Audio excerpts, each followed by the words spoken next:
Welcome to ISAT Daily. I'm Matt, aka The Parable. And I'm Jackie, the host of Bootleg Media.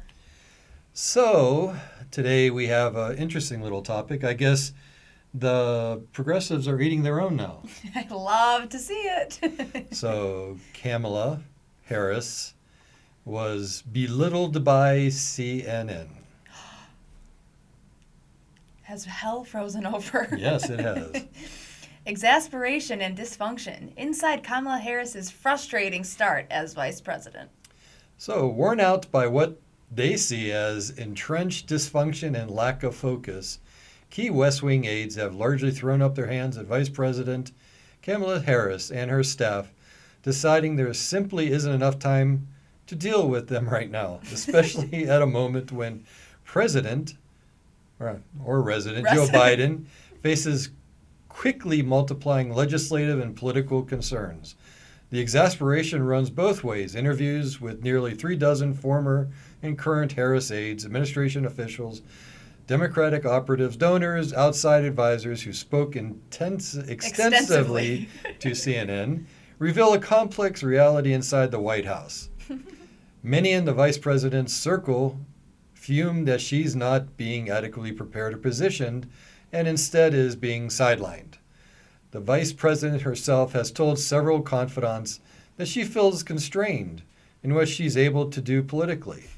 That's what happens when you work for communists. And those around her remain weary of even hinting at future political ambitions, with Biden's team highly attuned to signs of disloyalty, particularly from the vice president. So, have my eyes deceived me? So they've finally basically realized that remember when she ran for president, I think she had less than 2% of... She had no support. Yeah, no support whatsoever, and somehow she ends up being vice president, which is quite comical.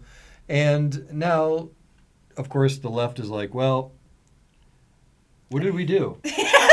Well, I just don't understand how they're not finding any common ground to make some sort of peace to get through the millions of disasters. They have so many bigger problems right now, and it's you really can't just make it work inside the White House just to get by. Instead, they're just telling everybody that we actually hate our decision for vice president, and we're gonna let you know now that we messed up. But of course, they'll never say that. And her political ambitions, of course, she wants to run for president in 2024 because Biden... What, is she going to run against Biden? Yeah, I know. That's just not good. He's not going to even be around to be playing around with that kind of stuff anymore. So, let's take a look what Breitbart had to say from this. The White House scrambles to support Kamala Harris after damaging CNN report. So they're scrambling. For anyone who needs to hear it, the vice president is not only a vital partner to the president, in case we didn't know, but a bold leader who has taken on key, important challenges facing the country, from voting rights to addressing root causes of migration. She did a wonderful job there, to expanding broadband. And White House Press Secretary Jen Psaki wrote on Twitter that the story broke online Sunday night. The sudden reaction to CNN's story from the White House prompted mockery, especially from Psaki, claiming Harris helped deliver on broadband and actually succeeded handling the migration crisis. And I don't know if you really are aware, but I think the migration or illegal immigration crisis is still ongoing. Still ongoing. In fact, worse by the minute. And what do they mean by they handled it? Did it mean putting them in planes and shipping them off to different cities at 3 a.m. is handling a migration? And openly saying, hey, we're going to pay you $450,000 if you come here.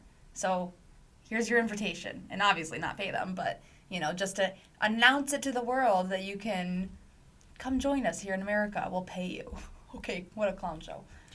And so my theory is I think I'm going to walk to Mexico and come back in illegally so I can get $500,000. I just think it's so funny that when they turn on each other, then they officially have lost every last shred of dignity that they had left. Which wasn't much. Yeah. It's tough to lose anymore at this point. I don't know. I can't even speculate what dignity they have really at this point. And actually, one of the unique things I found was going through the Breitbart article. It was summed up pretty well by a gentleman in the comment section. And actually, can you bring that one slide back up? And the bottom left, Army vet. So, roses are red, Kamala's not black, Joe's got dementia, and Hunter does crack. That sums up our And there's the presidency. Biden administration right there. The Brandon administration. Let's go, Brandon. Let's go, Brandon. So, we'll just leave it at that. Please check out those articles and have yourself a great day, folks. Had a rough week? Current events got you down? Join us Friday at 8 p.m. Come on, man. Check us out.